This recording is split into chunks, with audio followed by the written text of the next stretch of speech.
তোমার চ্যানেল মো ব্লগস। তোমরা কেমন আছো সবাই? আশা করি ভালো আছো, আমিও ভালো আছি। তো চলো ভিডিওটা চলে এসেছে হচ্ছে সবজি কাটতে। কি সবজি কাটবো সেটাই ভাবছি। তো সিদ্ধ ভাত ছাড়া আমরা আর কিছু খেতে পারবো না, তাই এইখানে কটা ভেন্ডি কেটে নিচ্ছি আর হচ্ছে আলু আর কটা ডাল সিদ্ধ করে নেব। তো এটাই হচ্ছে সকালবেলার খাওয়া দাওয়া।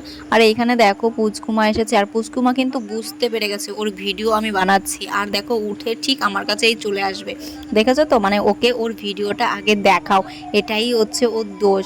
মানে কি বলতো, ওকে ওর ভিডিও বানালে আগে ওকে দেখাতে হবে। আর এইখানে দেখো ওর পুতুলটা নিয়ে যাচ্ছে বলে ও রেগে যাচ্ছে, আর কিন্তু হোপ দিচ্ছে, ভীষণ জোরে হোপ দিচ্ছে তাকে। ওর জিনিস ধরা যাবে না, এতটা দুষ্টু হয়েছে। ওর জিনিস ওর কাছেই রাখতে হবে। আর এইখানে দেখো বৃষ্টি শুরু হয়ে গেছে, আর বৃষ্টি কিন্তু ভীষণ জোরে পড়া শুরু করেছে। আর হাঁসগুলো দেখো কত সুন্দর খেলছে, বৃষ্টি দিয়েই পড়ছে। আর হাঁসগুলোও কিন্তু খুব সুন্দর দৌড়াদৌড়ি করছে, দেখতে পাচ্ছ? দেখো কত সুন্দর লাগছে দেখতে। আমার তো খুব ভালো লাগছিলো, তার জন্য আমি ভিডিওটা করলাম যে তোমাদেরকে একটু শেয়ার করি।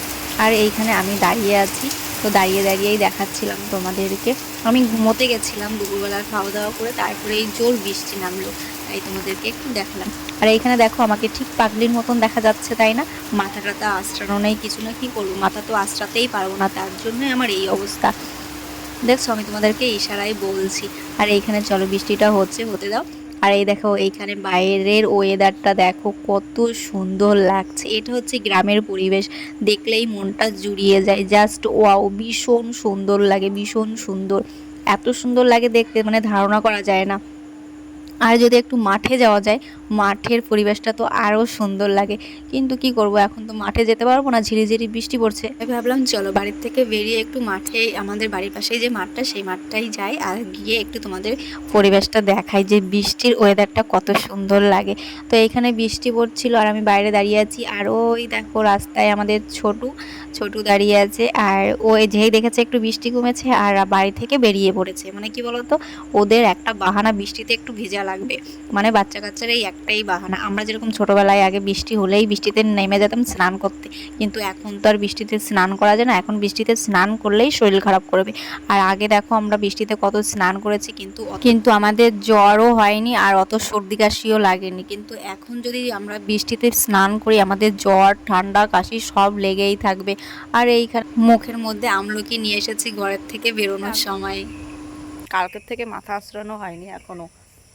তো তোমরা আগের ভিডিওতে দেখেছো যে আমি আমাদের একটা দিদা দিদা মরে গেছে, না ঠাকুমা মরে গেছে। সেই ঠাকুমা চাকদা হচ্ছে একান্ত আপন বলে যে হোটেলটা আছে, তার মালিক সুব্রত কাকার মা মারা গেছে। তো আমাদের হচ্ছে ঠাকুমা হয়, আমার শ্বশুর হচ্ছে নিজের কাকিমা। তার জন্য আমাদের এখন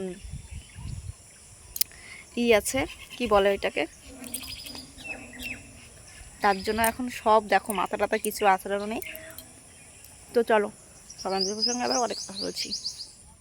তো তারপরে চলে এসেছি এইখানে হচ্ছে চা বানাতে, সবাই চা খাবে একটু, তাই ভাবলাম যে চলো একটু চা বানিয়ে দিই। তো এটা তো আমার ডেলি রুটিন যে চা বানাতে হয় সন্ধ্যার সময়। তারপরে রাত্রেবেলা দেখো কটা শুকনো লঙ্কা ভেজে নিয়েছি আর হচ্ছে সিদ্ধ ভাত করেছি। তো সেটাই এখন আমি মেখে নেব, আর সবাই মিলে একসঙ্গে গরম গরম সিদ্ধ ভাত খেয়ে নেব। বাবা বাজার থেকে ঘি এনেছে, তো ঘি দিয়েই খাওয়া হবে, যেহেতু তেল খাওয়া হচ্ছে না আর তেল খেতেও নেই, তার জন্য আমরা তেল টেল কিছু খাচ্ছি না। দুপুরবেলা শুধু বাবা দুধ আনছে, সেই দুধ দিয়ে আম দিয়ে বা কলা দিয়ে খাওয়া হচ্ছে। আর এইখানে দেখো আমি চুলটা আমার হাত দিয়ে একটু ভালো করে পেঁচিয়ে পেঁচিয়ে নিয়েছি। তা হাত দিয়েই করেছি, আমি মাথায় চিরুনি দিইনি। ভাবলাম চুলটা একটু বেঁধে নিই, না রাত্রিবেলা আবার জ্বর টেকে যাবে। তো চলো গাইজ, ভিডিওটা আর বড় করছি না। ভিডিওটা যদি ভালো লাগে লাইক কমেন্ট শেয়ার সাবস্ক্রাইব করে দিও। আর যারা ফেসবুক থেকে দেখছো তারা ফলো করে